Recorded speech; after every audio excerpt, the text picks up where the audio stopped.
part of the discussion, they are talking about the course VJ will study. First, you have some time to look at questions 1 to 7.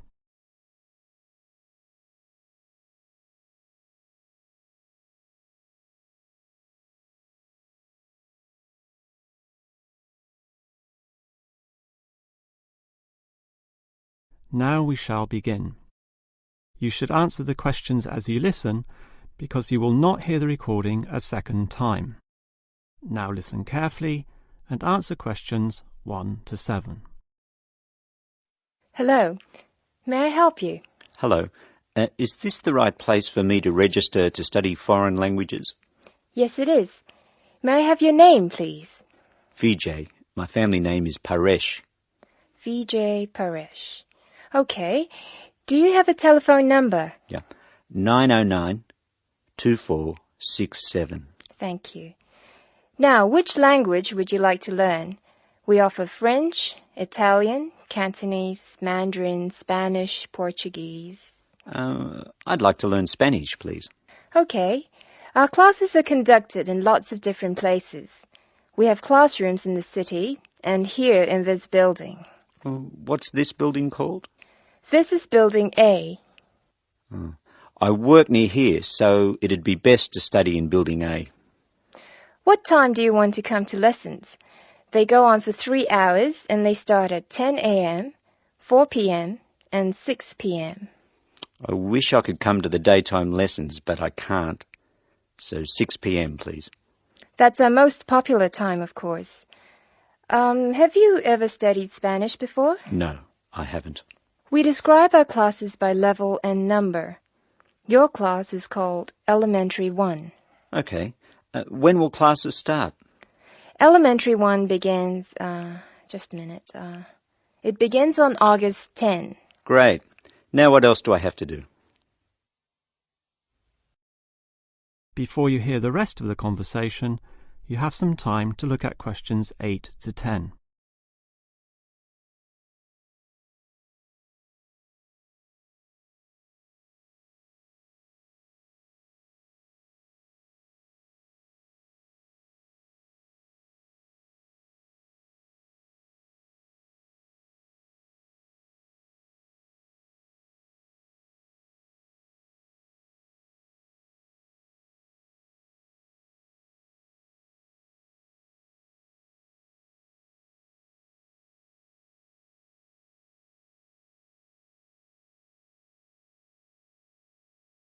Now listen and answer questions 8 to 10.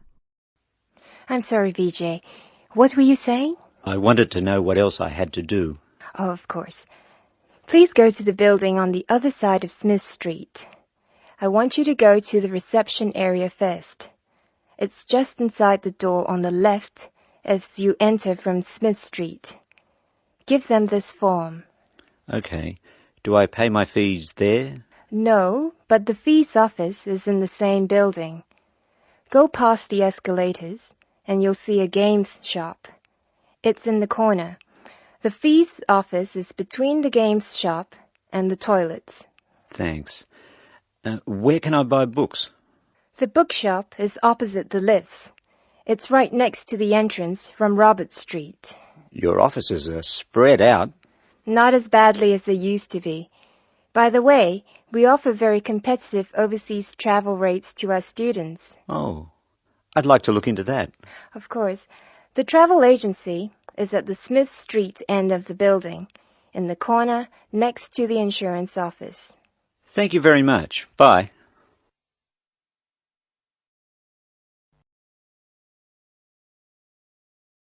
That is the end of part 1. You now have half a minute to check your answers.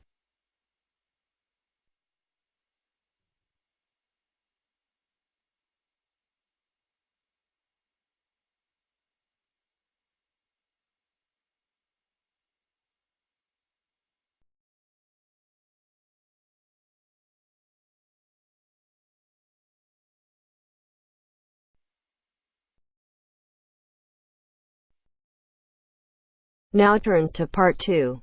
Part 2. You will hear a university administrator telling a group of new students about the central campus buildings and the facilities they provide. First, you have some time to look at questions 11 to 16.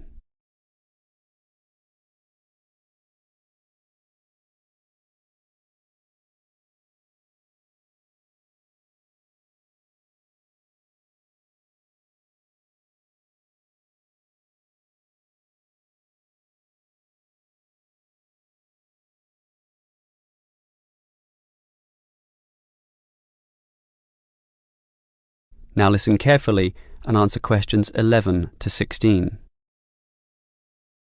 Welcome everyone to the Brandon Complex, the geographical and we could say spiritual heart of this university.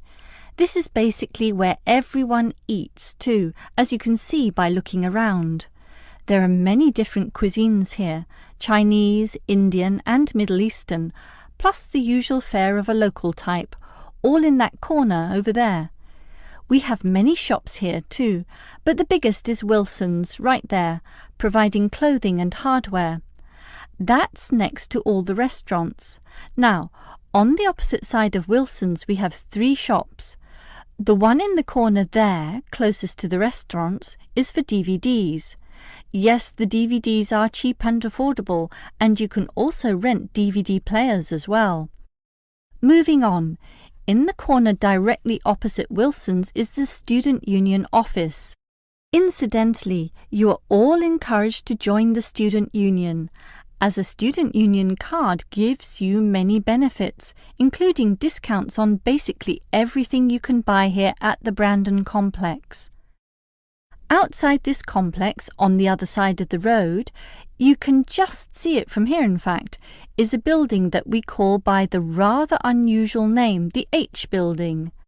Next to this, on the other side of some trees along the main road, is the Engineering Institute, but that doesn't have anything to do with the Brandon Complex. One last thing is that just outside this door, near us here, you can see a grassy oval patch. Well, that's the playing field for what we simply call the fitness room, which is alongside. So you can put on some calories here at the restaurants and then burn them off at the fitness room afterwards. Oh, I forgot to mention this shop right here, in the middle, beside the Student Union. It's the bookshop. And as you can see, it's always busy, always popular. You can buy newspapers, magazines and stationery there, plus a few clothing items as well, just as you can at Wilson's. Why don't you go and take a look right now? Before you hear the rest of the talk, you have some time to look at questions 17 to 20.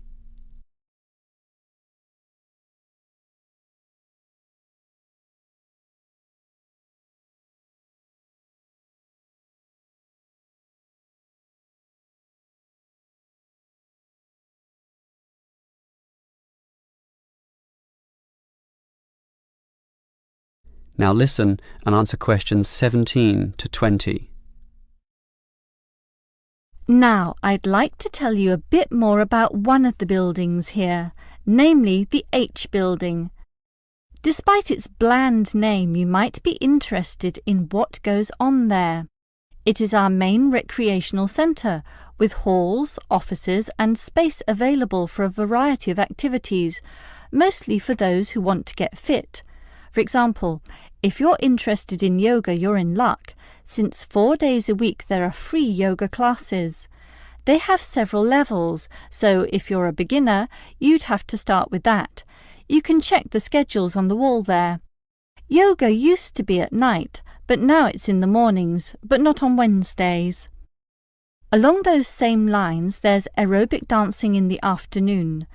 This shares the same room as the badminton games, which are on Mondays, Wednesdays and Fridays.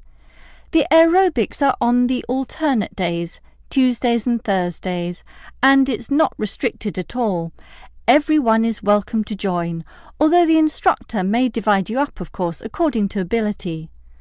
And, just to show how diverse the H Building is, there's even some spiritual solace available there, inside the multi-denominational prayer centre.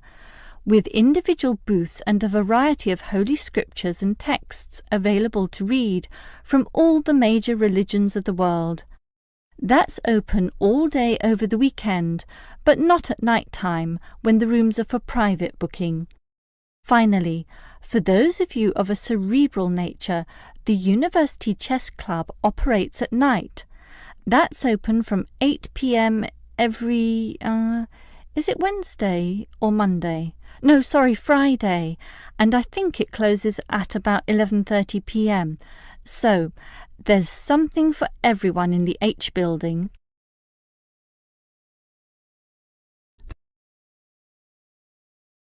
That is the end of part 2. You now have half a minute to check your answers.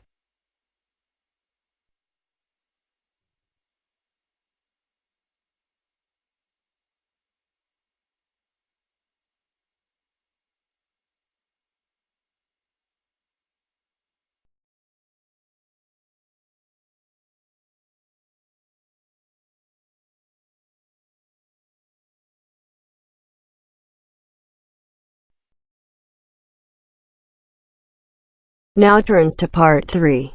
Part 3. You will hear a woman talking about a number of different beaches to a group of tourists. First, you have some time to look at questions 21 to 25.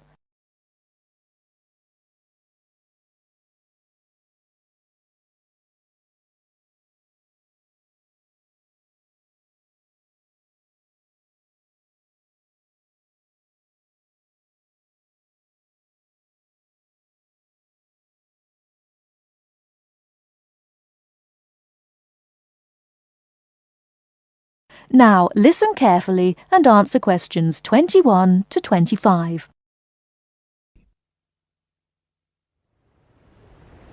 Right, let's move on to the beaches here, which are absolutely beautiful. You do have over 100 to choose from. They're mostly sandy beaches and they vary from the largest, which is 2.5 kilometres long, to tiny sandy coves. But there are a few that I'd really recommend you to visit.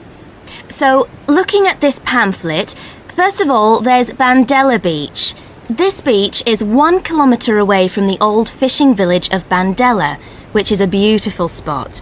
If you park in the car park behind it, there's a small path which leads down to the bay.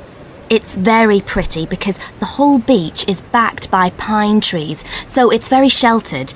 The beach itself is very clean and the water is shallow and safe. That, together with the soft sand, make it an ideal beach for children and non-swimmers.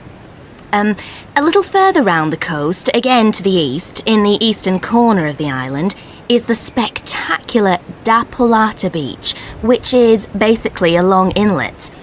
The land around this beach is marshland.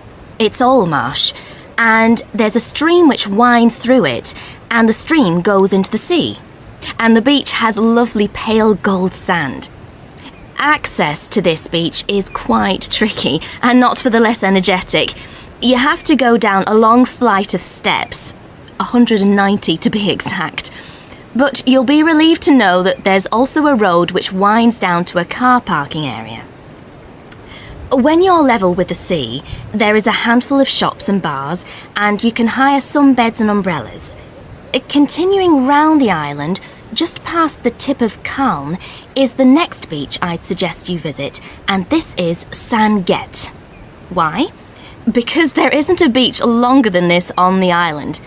If you want to know, it's exactly 2.5 kilometres long, and that's a bonus because it means it never gets overcrowded. It has golden sand and clear blue water shelving into the sea. Before you hear the rest of the talk, you have some time to look at questions 26 to 30.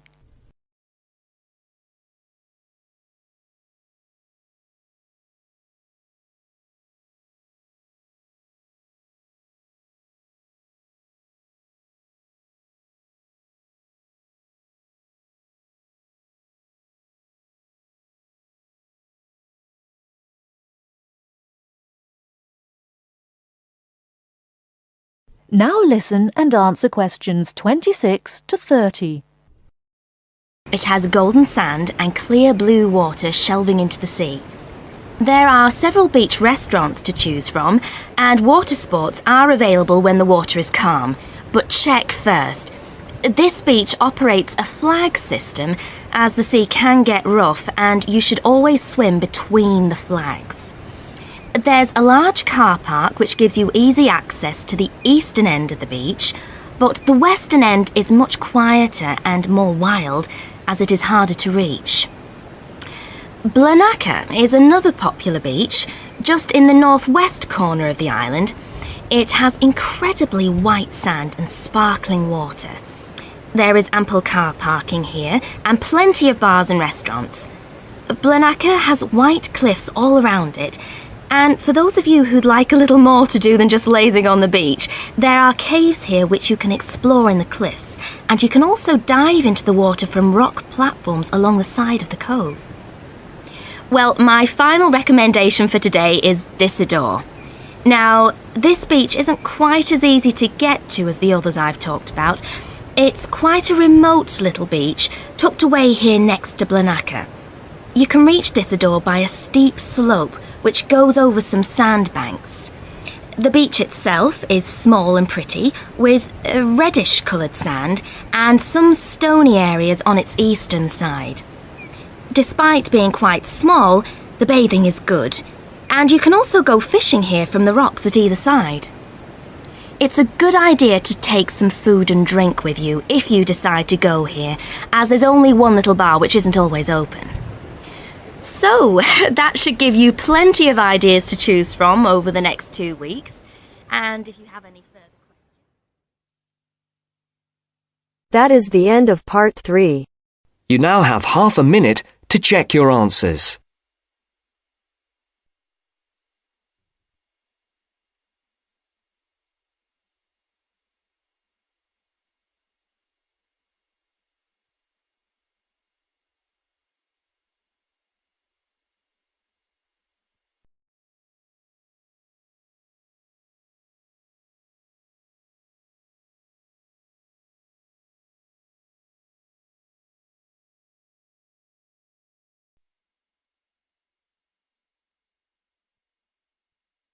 Part 4.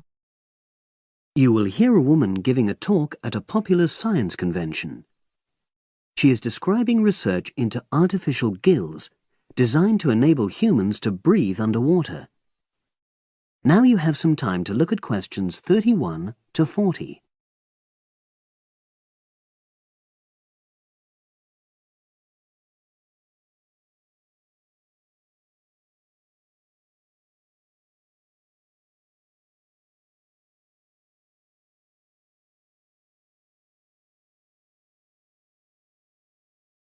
Now listen and answer questions 31 to 40. In my talk today, I'll be exploring the idea of artificial gills. I'll start by introducing the concept, giving some background and so forth, and then I'll go on to explain the technological applications, including a short, very simple experiment I conducted. Starting with the background. As everyone knows, all living creatures need oxygen to live.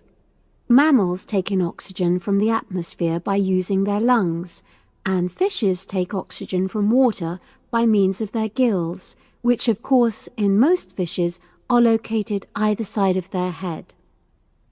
But human beings have always dreamt of being able to swim underwater like the fishes, breathing without the help of oxygen tanks.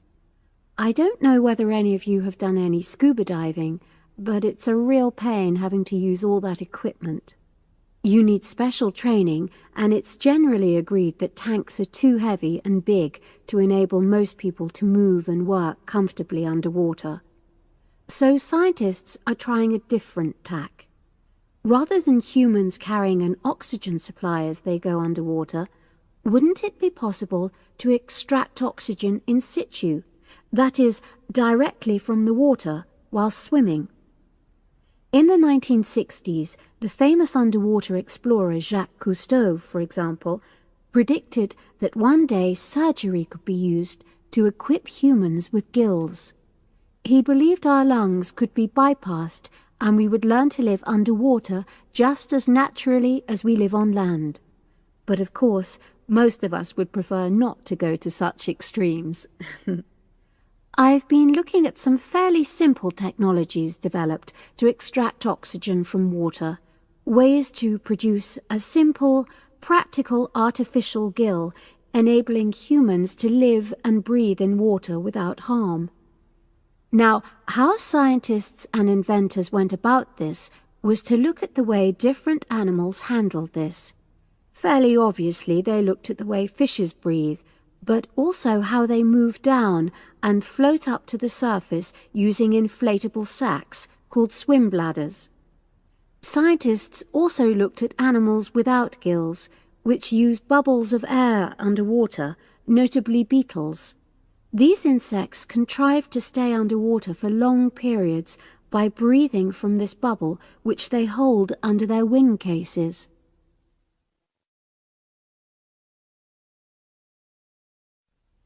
By looking at these animal adaptations, inventors began to come up with their own artificial gills. Now, making a crude gill is actually rather easy, more straightforward. You take a watertight box, which is made of a material which is permeable to gas, that is, it allows it to pass through inwards and outwards. You then fill this with air, fix it to the diver's face, and go down underwater. But a crucial factor is that the diver has to keep the water moving so that water high in oxygen is always in contact with the gill, so he can't really stay still. And to maximize this contact, it's necessary for your gill to have a big surface area. Different gill designers have addressed this problem in different ways, but many choose to use a network or lattice arrangement of tiny tubes as part of their artificial gills. Then the diver is able to breathe in and out. Oxygen from the water passes through the outer walls of the gill, and carbon dioxide is expelled. In a nutshell, that's how the artificial gill works. So, having read about these simple gill mechanisms, I decided to create my own. I followed the procedure I've just described, and it worked pretty well when I tried it out in the swimming pool. I lasted underwater for nearly 40 minutes. However, I've read about other people breathing through their gill for several hours. So the basic idea works well, but the real limitation is that these simple gills don't work as the diver descends to any great depth, because the pressure builds and a whole different set of problems are caused by that. Research is being done into how these problems might be overcome, but that's another story, which has to be a subject of another talk. Despite this serious limitation, many people have high hopes for the artificial gill, and they think it might have applications beyond simply enabling an individual to stay underwater for a length of time. For example, the same technology might be used to provide oxygen for submarines, enabling them to stay submerged for months on end without resorting to potentially dangerous technologies such as nuclear power. Another idea is to use oxygen derived from the water as energy for fuel cells. These could power machinery underwater, such as robotic devices. So, in my view, this is an area of technology with great potential. Now, if anyone has any questions, I'd be happy to answer. Yes, lady at the...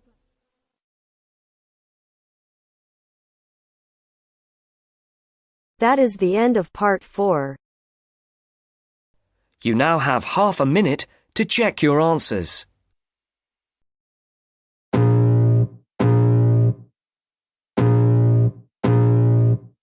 I can feel the blood creeping up from the heathens. Got will, got fight, got pride, got reason. If they wanna go eat, then you know I'm gon' feed them. If you're coming for me, hope you're ready for a demon. I got eyes in the back of my head, I'm seeing. Take me for granted and